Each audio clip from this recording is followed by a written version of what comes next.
This is the poet and the poem from the Library of Congress.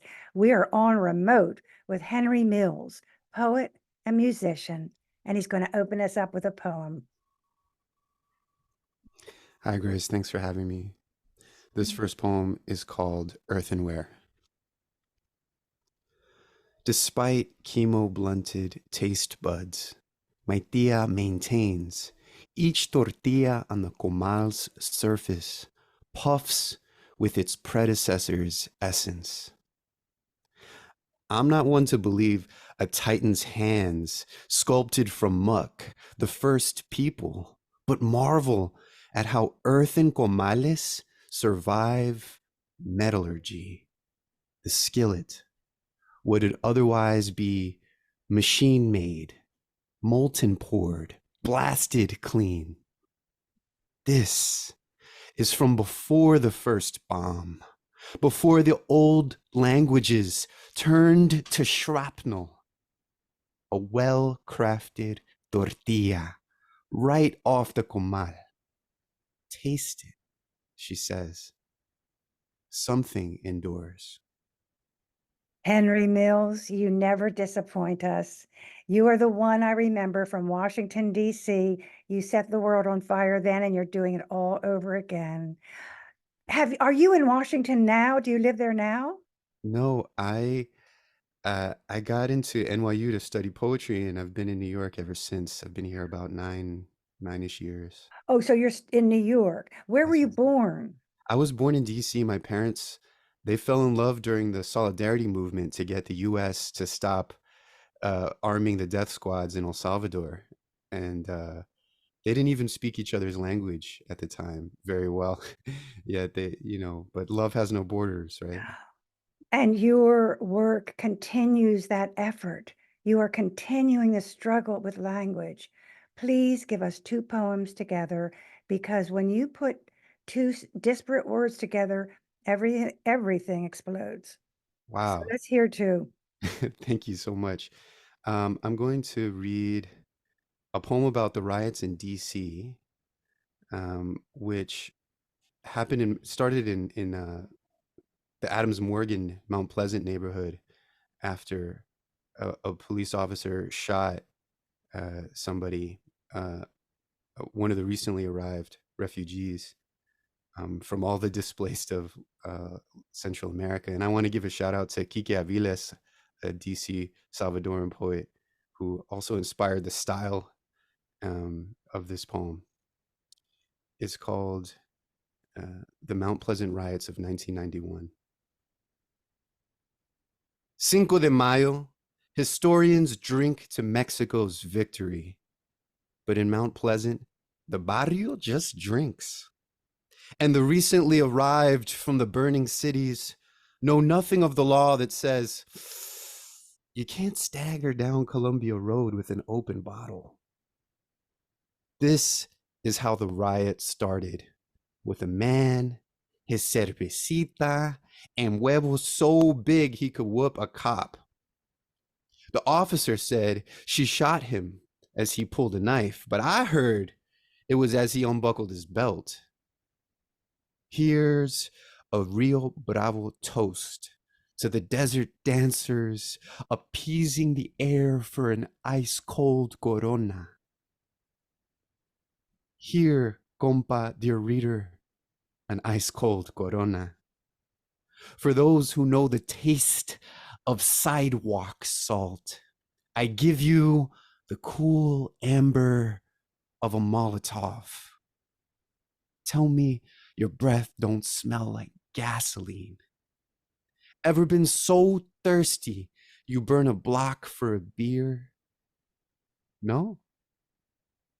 Then this ain't for you. Go ahead, call 911. Next time rookies round up the handcuffed, remind them to lock the doors. Here's to whoever fished a flare out the paddy wagon and fed it to the gas tank.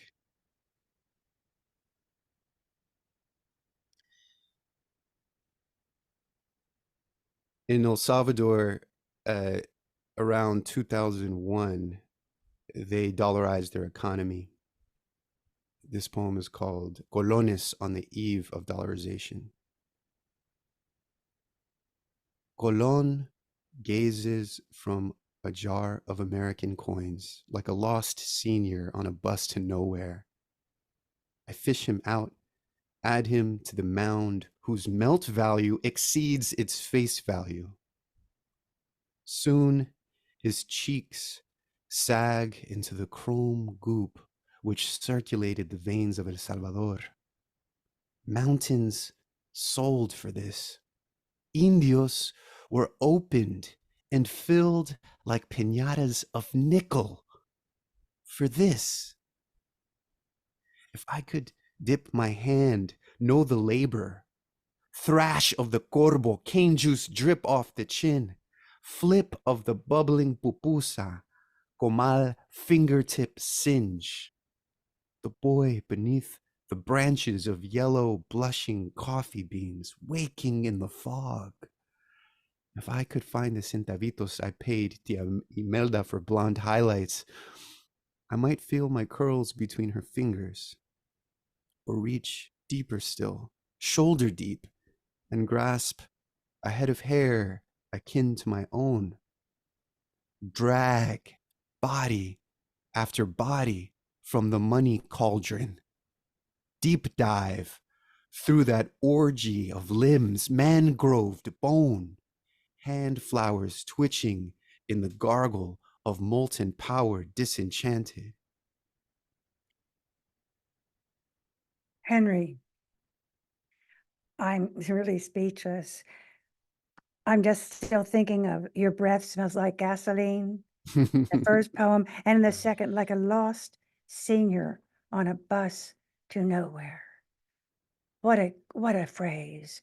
Your cadence is remarkable. Are you getting enough notice? To read? To be. Are you recognized for the poet you are? And if not, why not? Do you have a book out? No, but I have a manuscript looking for a home called Well, it the Indigo Field. Indigo Field. Oh, okay. And you got your MFA in New York? Yes, yes. How did you find that experience? Was it helpful? I would say if I had a, baseball cards all-star deck. I'm using this simile. It's like if I had a deck of my favorite living poets, um, Oh, and wow. classmates. Some of Whoa, my what a classmates good thing to would say. go in that deck too. Wow, that's really something to say. Most people don't come out of an MFA with that positive a feeling, but New York is New York. Come on. Well, I think the NYU program did a lot to address maybe some deficiencies it had in the years past. By the time I Mm, got there, um, they were cool. I didn't feel like a token, and I was just in awe of my classmates and my teachers. Wow, So I might feel cooler if I had more critiques, but I have a lot of praise for the program there. that's really very important to hear. You are a poet and a musician. Which is which? Is it different? Is part of you different as a poet and another part of you is a musician? Are they equal? I don't know if you've ever seen that clip from an Anne Sexton interview, and she says music beats us, and she's listening to a record and she loses herself in the music. Um, Music is I feel a more ancient form, before language, whatever we were back then, had music. Um, and the written word is a recent development too, if you take the scope of all of our history. Um, but I do love me the line. I do love the page too. So, um, So you're twice blessed. You're twice blessed. Just yeah, I accept don't it. want to privilege one over the other. I do see, um, I can get things from music that I can't from poetry for sure. A certain Well, catharsis or volume. The fact that I'm plugging into something that has electricity that's pushing my expression further, and like a guitar or an electric guitar or an amplifier. do you teach, Henry? I was a teacher for 16 years, and I'm just stepped away to make more room for creative endeavors. Right now, I'm in a playing guitar in an off Broadway show called House of Telescopes that just opened. And Will it my, be there in this? I'm going to go. really, Well, I'm not coming to New York till this summer. Are you going to be on? it's till April 21st. Oh, until April 21st. Yeah. Okay. Well, But that's good to know. but I do have I also have a single coming out on my birthday, April 15th. My first single as a solo artist. I've released stuff in bands before, but never on my own. Tell So us I'm the excited about title that. so everyone in the world will get it. What's the It's called, title? so I've created a persona called Aquino the Feathered Serpent, named after this indigenous rebel from like 1778, named Anastasio Aquino in El Salvador, who led an uprising. And I'm setting this character in the year 3032. And the first song I'm releasing is called Hatchling. And it's got sci-fi and mythology, and Well, how do we get it? Is it we just Google Henry Mills? I think you could, I hope so. I don't know. I don't, there's a If you character let from me a know, I'll Scorsese film. circulate. We will do poetry now and PR later. So if you let me know, I will circulate that information. Okay, sounds good. Okay. And now we want two poems from Henry Mills, who is a poet, a musician, and extraordinary. There's no other voice on the planet like him. Wow, thank you. I first knew them by scent, then touch. Our nerves coded long ago among anemone in the swaying rack. Then the sky became indigo and stained my tongue. Before English, before Spanish, before I opened my mouth to so much rain, a membrane turns to selfhood, and selfhood into a row of teeth, and a row of teeth. Show me again, I said, where sharks sleep. And they opened their mouth. And another. Thank you. Um, my great grandfather worked in the west of El Salvador. He was a gold miner. Um, this poem is about that. It's called Rapture. Before climbing down the shaft, my great grandfather prays, not to the son who rose from the tomb, but to the serpent who swallows men into the dirt. He'd seen too many boys rise from the mine, heavy in their father's arms. It was no cave in, he said, but the gnash of fangs. At times, a head of hair, a leg, an outstretched finger, like the tail of a rat, poking between jaws. Oh, Henry. I think that each one is my favorite. Each one is my favorite. The first poem of those two, when you say, show me again, I said, I hope every listener knows how a poet pivots in a poem to keep the energy. You narrate and narrate, and then you switch the energy by changing it up. Show me again, I said. I just want people to point out the craft that is underneath these words. They would not work otherwise. They're powerful words, but there is really structure with your work. You really you didn't miss any classes. It kind of happens almost intuitively. Something about the form of a sonnet. It's like approximately at around the last two or four couplets, there's a revelation, a volta of some Mm-hmm, kind, mm-hmm, and that carries over even when it's not a certain amount of lines. mm-hmm. So it's like about now you should be having an epiphany. Well, that's how we hold our art. That's all form is. And you have to know when to juggle it a little bit Mhm. because it's about energy and shift. I know you are in an anthology, many of them probably by now, but the one that interests me the most is the one with Central American writing in the US. It's called The Wandering Song.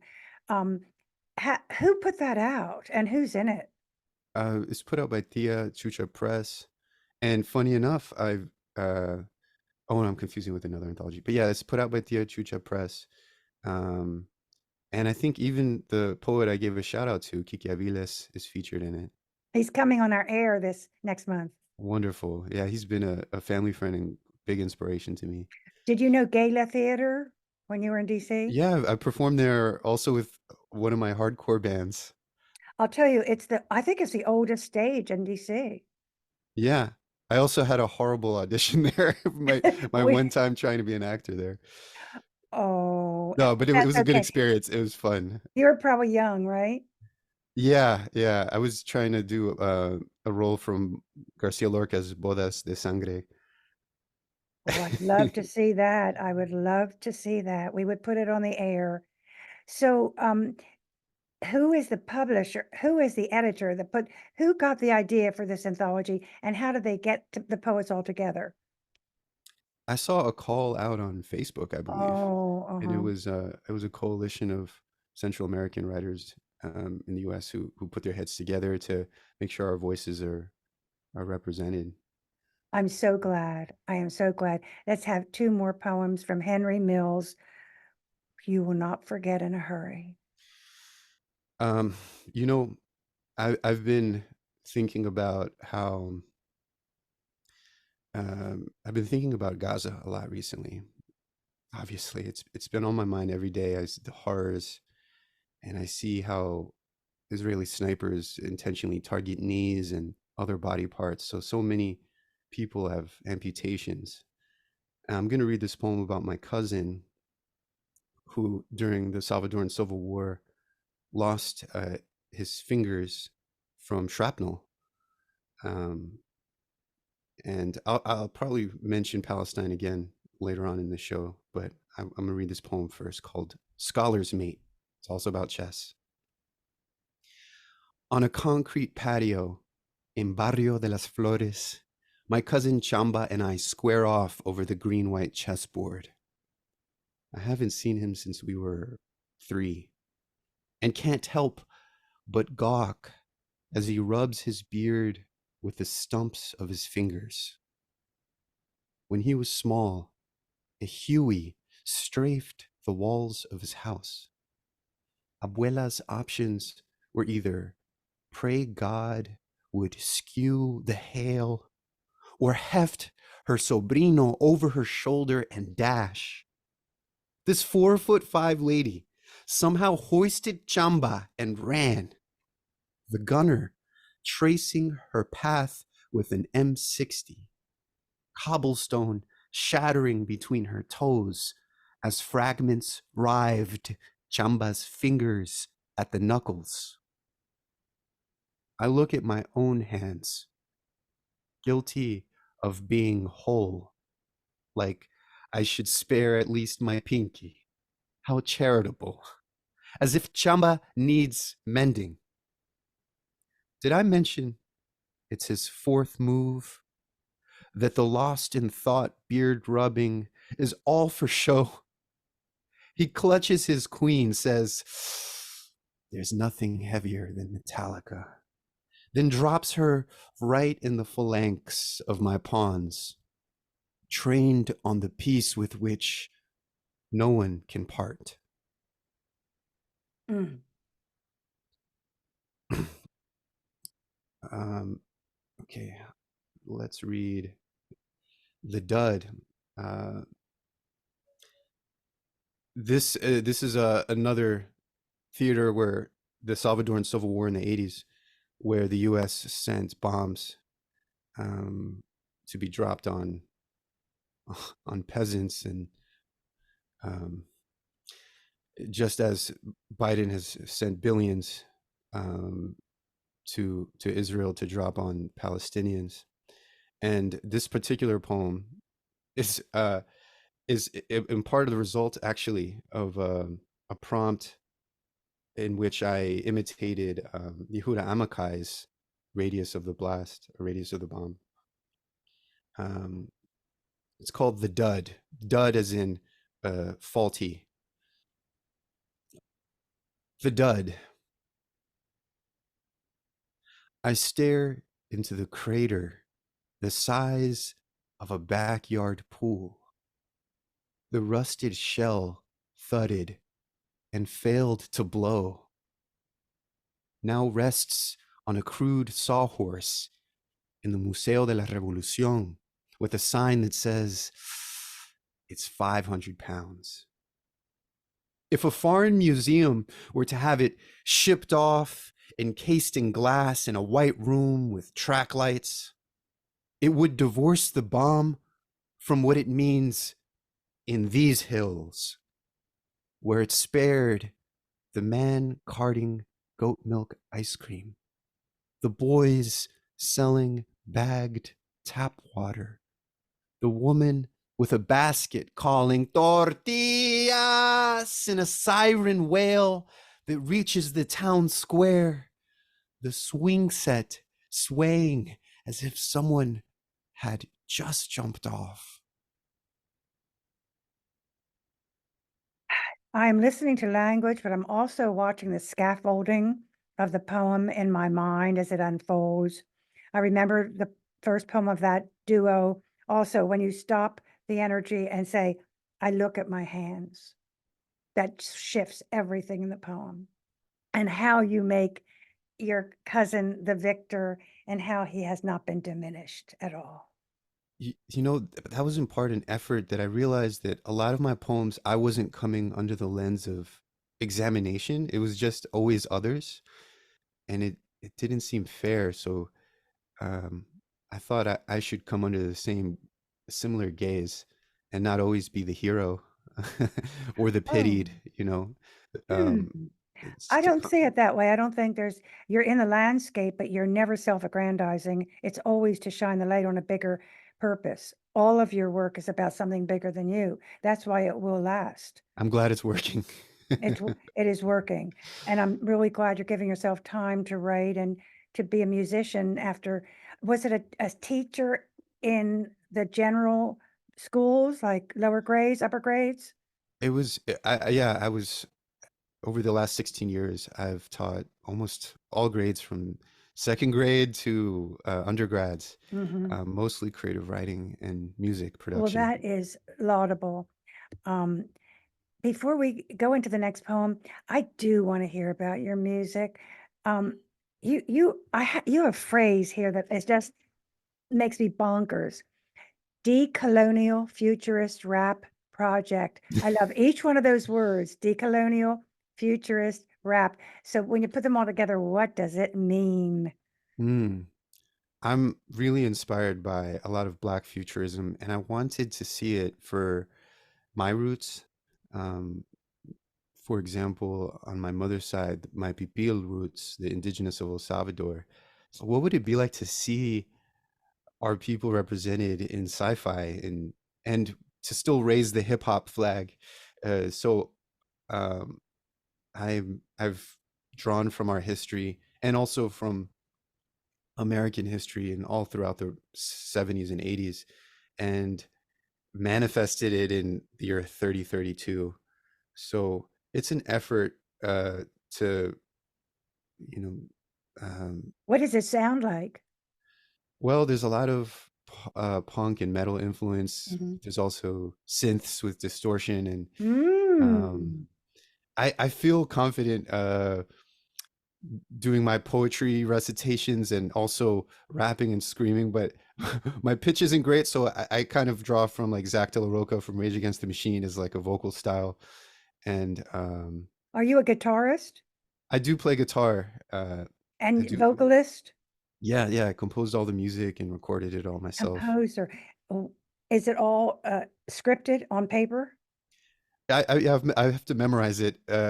I'm afraid we'll It's lose not as it. cool when you're up there holding a piece of paper, I know, running Henry, around stage with it. I do know what it is for you to perform, but then I worry that these things are lost in the air. If these songs can't be repeated then. Oh, yes, they'll be available on all streaming platforms. Okay. We want you available on all streaming platforms, especially this one with Yeah. with 2 more poems. Okay. So let's go to hmm. Since we're talking about radio and we're on the radio, um, I want to read a poem about guerrilla radio, um, the efforts of the guerrilla army in El Salvador to play banned music from the air to alert townships when the death squads were coming so they could evacuate. Um, and they were called Radio Venceremos. Um, this poem is called "The Rise of Radio Venceremos," 1977 to 1979. The news building fell in a cloud of itself. To be caught with a political flyer was to be taken to a cell from which only torturers emerged. These and other disappearing acts were why rebels needed a medium where they could speak and have no bullet interrupt them. They hijacked radio stations, left cassettes looping on air till the military began to guard the studios. Then one day, a compañero returned with a Valiant Viking 1950s shortwave. From Valhalla, he said with a grin, setting it on the workbench. As bombs thundered in the hills, smoke rose from the old circuits the engineer soldered anew. He lowered the amp into the chassis like a germanium heart into the rib cage of an ancient warrior. It was time to raise the antenna. He cued Wagner, strode down the street, barefoot children crowding doorways to peek at the man conducting a hidden orchestra as he tested how far the signal could go before it dimmed. It was time to raise the antenna. It was time to raise the antenna. How do you write? What triggers you? How do you go back to just kind of run it like a film in front of your eyes and go back into history? This is history. Sometimes it starts with a concrete object. Um, in this case, it was the shortwave radios on display at the museum I referenced called Museo de la Revolución, which is in the mountainside of Morazan, eastern El Salvador. It was a stronghold for the guerrilla army. And this museum is outside, built around this bomb crater that I mentioned in the dud. Mm. And as you walk around outside in through the forest, you come across different stations, and one of them had a lean-to with all these shortwaves that presumably the guerrilla army would use to broadcast. And I tried to start there with a concrete object, but that's not always how poems start. But it A- helps ground me. An image, an image. Mhm. Do you know the work of Caroline Forche? Oh, of course. Okay. I just want to make sure she sees this program because it will make her feel very fulfilled. I'm a big fan. Yeah, the Colonel is a classic. Mhm. Um, And the she's just country. written a memoir about it, which is, and that you continue that work is to me very fulfilling. I have it somewhere behind me. I see, I see. Don't try to, all those books behind you. Are they ABC order? No, they're by genre.